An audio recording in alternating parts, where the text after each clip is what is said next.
Sorry for the bother. The thing is, he began.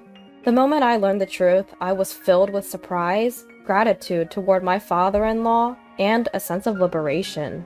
My name is Charlotte. Born in April, surrounded by the gentle scent of blossoming flowers, as my name suggests. Since then, 45 years have passed. I've devoted my life to my family as a wife and a mother, cherishing each day. But problems arose outside of my family life. I used to spend joyful times with my family alone. I met my husband Joseph at a club in college. We hit it off, started dating, and eventually got married. We have a son, but he's working in the city as a professional, so he only returns home once every 6 months. Ever since it became just the two of us, Joseph and I looked forward to revisiting places we went when we first dated. How about going to Six Flags tomorrow on our day off? Now here's the question. What did Charlotte do 23 years ago at that amusement park? Did I do something? Caught off guard by Joseph's sudden question, my mind raced to remember. Something from that long ago? Oh, I remember. After riding the teacups, I got dizzy and fell into a nearby pond. That's correct. I was so embarrassed I wanted to pretend I didn't know you. How mean! Why did you let go of my hand then? Laughing about my embarrassing moments like this has become a treasured pastime. Even when it's just the two of us at home, the atmosphere never darkens. We lived a happy life. Due to Joseph's shift work, there were days we hardly saw each other. But since I adjusted my work to match his schedule, I rarely felt lonely. However, then a major event that would drastically affect our lives happened. Our father-in-law was diagnosed with terminal pancreatic cancer. Surgery was difficult, and the 5-year survival rate was less than 2%. A dire illness. Both Joseph and I were filled with such hatred, our hands clenched into fists. When a loved one suddenly falls ill, you wonder what you can do. What's the best course of action? And your mind goes blank. Joseph has a sister living in the neighboring town, but she doesn't know about this yet. Deciding to inform her soon, Joseph picked up his smartphone and made a call. After 7 rings, a loud, shrill voice echoed through the receiver. Why are you calling now of all times? I'm busy preparing dinner. We have something important to talk about. We'll come over tomorrow evening. Despite her complaints about the sudden development, this wasn't the time to worry about such things. After conveying the necessary information, Joseph hung up. Joseph normally didn't pay much mind to his free-spirited sister-in-law, who rarely shows up at family gatherings and doesn't quite mesh well with his personality. But this time, things were different. The next day, we hastily took the day off and headed to her house. When we rang the doorbell, her husband, not the friendliest of individuals, was the first to answer. He opened the door without changing his expression and looked at us with an intimidating stare. Not a pleasant feeling. In the living room, she cast a cold glance at us. Despite not having seen each other for 6 months, she treated us worse than strangers. Amidst this, Joseph fixed his intense gaze on her. Then, as he informed her about their father's illness, she uttered unbelievable words from her mouth. So what? You came all the way here to say that? The sickness is Dad's fault. Don't tell me you came here expecting me to take care of him. Instead of expressing sadness about her father's illness, she seemed more concerned about avoiding any inconvenience to herself. It was my first time seeing a daughter look down on her father, who didn't choose to get sick, and I felt embarrassed for her as a fellow human being. My anger peaked, and even my parents, who had planned to talk calmly, were getting worn down. That's too much. You're his daughter, aren't you? Even though a loved one is suffering, you can be so indifferent? If the roles were reversed, you would definitely be upset. I thought she would reflect a bit on what I said and quiet down, but I underestimated her. Don't talk nonsense! There's no rule that says I have to look after him because I'm his daughter. If you're so concerned about it, why don't you do it? Joseph is his child, just like I am. Indeed, my husband Joseph is also father-in-law's child, and it's not right to put the responsibility on sister-in-law alone. Because she's so irresponsible, I thought she should step up and take care of father-in-law at a time like this. But people like her are good at justifying their behavior. What she said wasn't wrong, and I figured it was futile to argue any further, so I dropped it. Although we were reluctant to leave father-in-law to sister-in-law, who clearly didn't want to deal with this, we, as a working couple, didn't have the time, unlike sister-in-law, who was a housewife. If Joseph had to quit his job, it would be better for our finances if I quit mine, but I found fulfillment in my current job. As I was considering my options, sister-in-law revealed her trump card with a triumphant look on her face. By the way, Charlotte, you have a nursing certification, don't you? You know more than an amateur like me. I think you should be the one to take care of him. It's reassuring for the patient to have a professional take care of them, isn't it? I had worked as a CNA in a nursing home 15 years ago, having earned a nursing certification so that I could take care of my parents if something happened, since I'm an only child. Knowing it would be futile to pursue sister-in-law any further, we decided to go home and think things over. I'm sorry you have such an unfeeling and troublesome sister-in-law. She's not the type to reflect on herself, even if I said something, so I couldn't say anything. No, it's okay. I knew that no matter what you said, it wouldn't change anything. It's not your fault, Joseph. What should we do? I can tell you love your job, and I would feel bad taking that away from you just because my dad got sick. But even in a situation like this, it made me happy to see Joseph thinking so much about me. But unlike sister-in-law, I'm not heartless. I wanted to cherish every minute of father-in-law's life. It's okay, don't worry about me. I can figure out my job situation later. The most important thing is I met you thanks to your dad, so I want to express my gratitude. Holding Joseph's hand, I saw his eyes welling up with regret. Let's face this together. Seeing Joseph's expression lighten a bit, I geared up to tackle the bigger problem. The biggest issue here is money, isn't it? While chatting with Joseph, it turned out that my father-in-law had only signed up for the cheapest insurance available. That meant the guaranteed expenses would be minimal, and we'd have to pay out of pocket for necessities. Well, his daughters definitely won't offer to chip in, he said.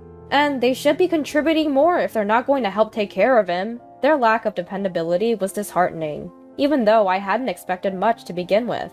Caring for a sick person requires mustering up your own motivation when it's at rock bottom. It's not an easy task. It was a battle against myself. The next day, I decided to step away from my work in the bar kitchen, where I'd enjoyed the camaraderie and hard work alongside the younger staff. When I explained the situation, everyone was understanding, though their disappointment at my leaving was palpable. "Please come back when you can," they said. Those words gave me strength and became my motivation for what lay ahead. With that, I headed straight to the hospital where father-in-law was waiting. Arriving at the hospital, I saw father-in-law from behind, quietly facing away from the entrance. I couldn't tell if he was staring out the window or sleeping, but his loneliness and sadness were palpable, and I couldn't find the words to speak just yet. After about 30 seconds, I took a deep breath and walked closer to father-in-law. As I tried to figure out what to say and how to say it, father-in-law spoke first. "Charlotte, thank you for coming.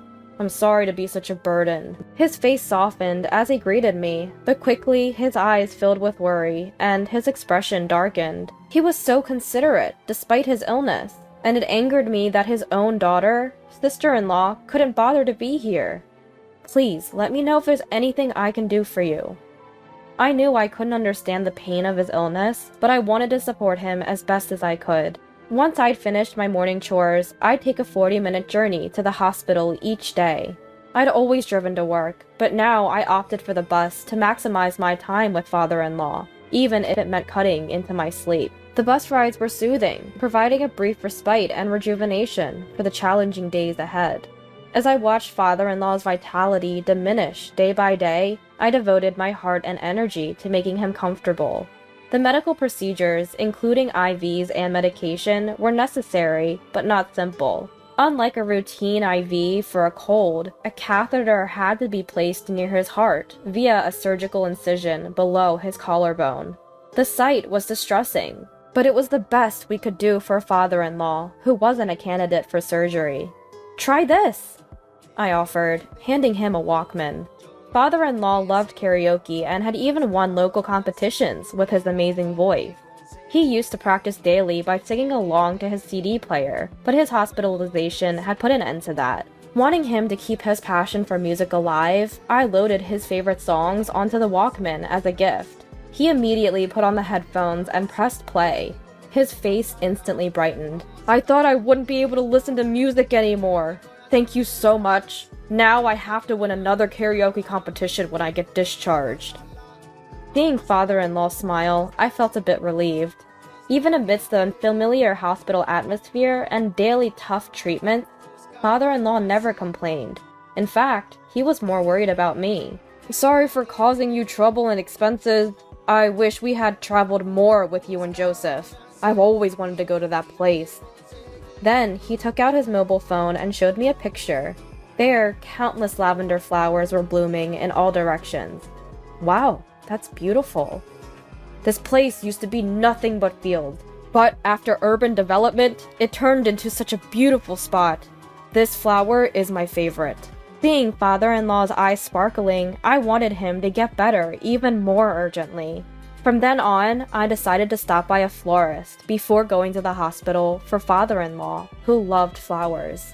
After you left, I felt lonely, but having flowers around changes things. I found myself talking to the flowers, and the nurses looked at me like I was strange. We had a good laugh over this. 2 weeks later, a feeding tube was attached to father-in-law, who had been eating normally until then. You could visibly see his body turning more yellow. His voice, calling my name, lost its energy. I had to suppress my fear and act strong, which was tough.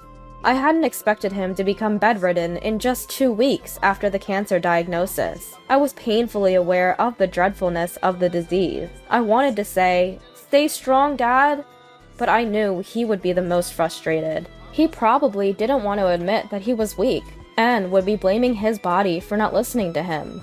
His smile, showing strength at times, was a saving grace for me. I would often excuse myself to the restroom, unable to hold back my tears. I'd wash my face with cold water to cool my flushed face, and then return to his room. Joseph also spent some quality father-son time with him, during his breaks or on his days off.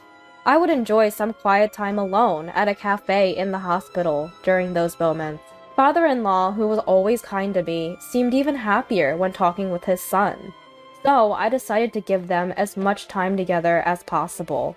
An hour later, when I returned to the room, the two were discussing insurance money. I want my modest insurance money to go to Charlotte, who's taking great care of me, father-in-law said, turning towards me. He had changed the beneficiary to ensure that I would get the money in case something happened to him. That's when the hospital room door flung open with a bang, and sister-in-law stormed in, hurling abuse. I heard your conversation.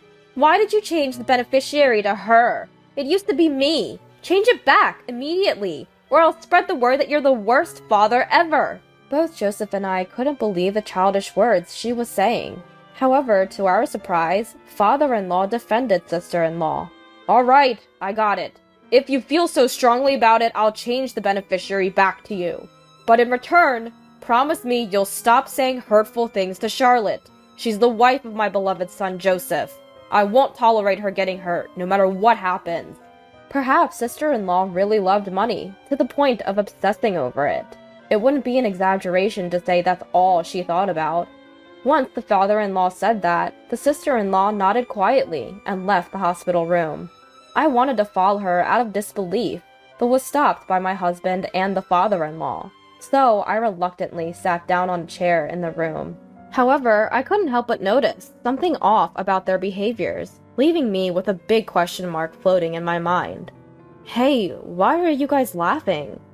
In response to my question, my father-in-law began to explain the truth between chuckles. That silly girl really believed all my assets were tied up in insurance and went home. Your plan worked well, Dad. Then my father-in-law took out 3 bank cards from a locked drawer and handed them to me. He told me they held a fortune beyond my wildest imagination, which left me speechless with surprise. I knew the father-in-law was wealthy, but a new question popped up in my mind. Why was he only enrolled in a single minimal insurance plan? However, it was a decent plan that would give him $10 million in the event of his death. All my assets are on these cards. I know I don't have much time left, so I want you two to use it. I'm sorry for all the expenses I put you through, with my hospital bills, flowers and clothes. No. The money we spent isn't a big deal at all. We can't accept such a huge sum. It would feel like a punishment. Just take it as a token of gratitude for taking care of me. And remember, keep this a secret from her. It seemed that just like us, the father-in-law didn't think highly of the sister-in-law due to her selfish behavior and lack of family consideration. That's why we had decided to leave her only the bare minimum if anything happened to him. Won't you accept my offer? Faced with their earnest gazes, I found it hard to refuse. I felt guilty, but agreed, nonetheless. 2 weeks later, in accordance with the father-in-law's wish to spend his remaining time in a more home-like environment, receiving palliative care, we moved him to a hospice. We contacted the sister-in-law just in case, but her only response was a curt, "Good for you." It was truly an eye-rolling moment. Despite the sister-in-law's absence, the warm conversation between the three of us continued. "I'm sorry for causing you trouble with my secret, but there's one more thing. Did you know my father was Martino Aaron?" "What? You mean the famous singer? I've seen him on the hit nostalgia song show." "Are you serious? That's news to me." This was big news. Even Joseph didn't know. Apparently, it was not public knowledge that the father-in-law was Martino Aaron's son. He was a secret child, and because Martino Aaron was a public figure, it was kept under wraps. However, Martino Aaron apparently doted on the father-in-law behind the scenes and shared his wealth with him before he passed away. "When I'm gone, go here." Saying that, the father-in-law handed us a piece of paper. It only had an address written on it, and we had no idea what it was about. He kept evading our questions for more details. A month later, after living his final days at the hospice, the father-in-law peacefully passed away. "Father-in-law!" I sobbed, calling for him one more time, but there was no answer. Gratitude welled up in me for how he had always treated me like his own daughter, and tears streamed down my face like a waterfall. As we stood by father-in-law's side, leaning on Joseph for support, we watched the doctor and nurses do their work. At the funeral, sister-in-law arrived and began crying loudly. A stark contrast to the attitude she had shown us previously. She was talking to the attendees as though she cared deeply for her father. I wanted to tell everyone that all sister-in-law wanted was money, but doing so wouldn't make father-in-law happy. So I decided to think of sister-in-law as a stranger, which somewhat eased my mind. Of course, after the funeral, sister-in-law didn't interfere with us, and we didn't bother with her either.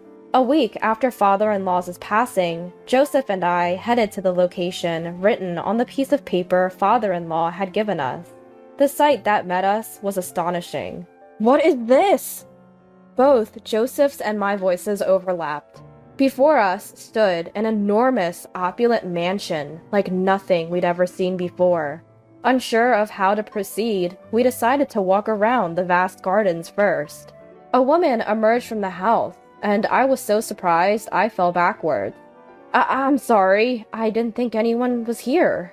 The woman in front of us wore a kind smile as she invited us into the house. The interior was so extravagant, with marble, diamonds, and ornate decorations. It felt like we had stepped into a dream. The woman guided us to a room with plush chairs where we sat down. As I hurried to understand the reality of the situation, the woman began to speak slowly. "I've been the caretaker of this house. Your father owned this place and used it to entertain his friends from time to time. Every time someone would visit, I would come to assist. However, there's no longer a need for me to come here. Your father's final wish was to hand over the ownership of this house to you, Joseph and Charlotte." After saying this, she handed us a set of keys, a map of the house, and a notebook detailing the location of various valuables. She added, "I'm glad to have met the people your father treasured the most. I wish you happiness." After these words, she left.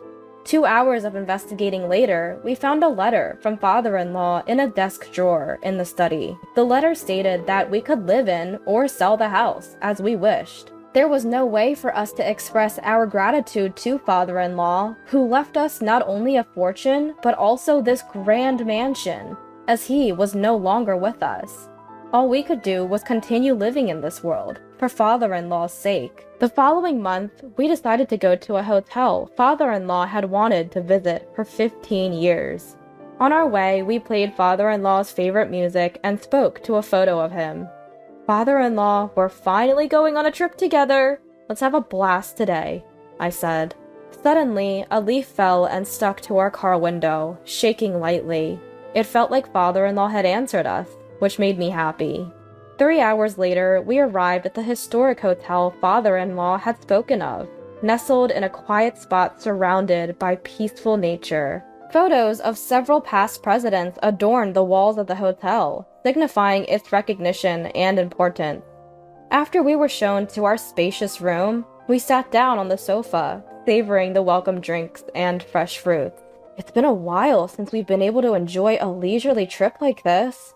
Yeah, well, Dad's with us today. It had been a long time since Joseph and I had shared a look, and I couldn't help but feel a bit embarrassed. After enjoying the spa and exploring the hotel, it was finally time for the meal we were looking forward to. Since we had ordered meals for 3, the room service staff who brought it to our room was quite surprised. When we explained the situation, they nodded in understanding, with a kind smile. After talking about my father-in-law for a while, they even offered us a bottle of wine on the house. This is delicious! Just what Dad would say, I mused. Being an infrequent drinker, I got tipsy that day, until my memory blurred. However, my husband Joseph, who was good with alcohol, remembered my actions and told me about them the next morning. "Last night, you kept stroking Dad's picture and saying, 'I love you.' I can count on one hand the number of times you've said that to me. I was a bit envious of Dad," he said, laughing. We shared this humorous anecdote as we drove along a different route than the day before. "Oh, here!" There, lavender was blooming as far as the eye could see. There was no mistake. This was the place my father-in-law had shown us in the photo. Embraced by the gentleness of the lavender color, I felt invigorated, not just entrapped in sadness, but eager to face forward. Dad told me once that Mom used to gaze at the lavender a lot before she passed away. Realizing that my father-in-law had brought us here out of love for his wife touched my heart deeply. Since then, we've started bringing lavender to the grave. The lavender has become a precious flower for our family, warming our hearts and bodies. Once we returned to our normal lives, we started spending our weekends in the luxurious house my father-in-law left us. Thanks to this, every week felt like a vacation. My love for Joseph deepened, and my gratitude to my father-in-law overflowed. I can't count how many times I wet my clothes with tears of joy. Fast forward a month later. It was a weekday around 7 p.m. After Joseph came home and took a bath, I was preparing dinner when the doorbell rang. When I checked the monitor, I saw my sister-in-law. She rarely comes to our house. I wanted to pretend we weren't home, but with Joseph's car in the driveway and the lights on, that wasn't possible. As I was hesitating, the impatient sister-in-law began to pound on the door. Worried about the neighbor's eyes, I turned off the stove and hurried to the door. As soon as I opened the door, my sister-in-law started yelling before the door fully closed. "Where the hell are you two on the weekend?" It seems she came to our house over the weekend, but Joseph and I were not there. I couldn't tell her why, so I remained silent, while she glared at me threateningly. All right, come this way." I didn't want her lingering at the front door, so I led her to the living room, intending to let Joseph handle her. Just then, Joseph, fresh from his bath, came to the entrance, and I sighed in relief. "Sis, what brings you here around dinner time?" I appreciated Joseph's forthright approach as I watched the two of them. He led her to the living room, and the conversation continued. "I came to light incense for Dad at the family altar over the weekend, but you two were nowhere to be found." Her self-righteous tone still irked me. Then, out of the blue, Joseph dropped a bombshell. I actually spend my weekends dating Charlotte, trying to pass on all the love that Dad gave me. Sorry if this doesn't sit well with you. A sister who has to deal with her husband being lovey-dovey with another woman. My voice and sister-in-law's overlapped in shock. What? Sister-in-law was visibly shaken by this unexpected revelation. There's no way! What are you talking about? There's no way he could be interested in any other woman but me! Immediately after, Joseph took out his mobile phone from his pocket and showed a picture to sister-in-law. Curiosity piqued. I peeked at the photo and sure enough, it was sister-in-law's husband, arm in arm with another woman. Sister-in-law's fury and sadness reached a peak, and she seemed to stop caring about me and Joseph. As soon as she got the picture forwarded from Joseph, she stormed off. The next day and the day after, when I asked Joseph, who didn't talk about sister-in-law, what happened to the couple, he said he didn't know because he had blocked sister-in-law's contact. I don't consider her a sibling anymore. All I want is to live a peaceful daily life with you.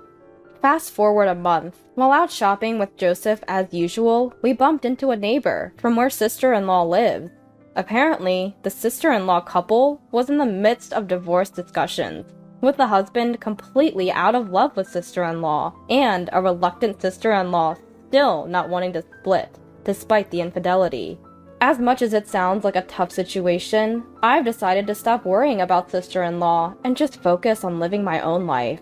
As long as I have Joseph, I have nothing to fear.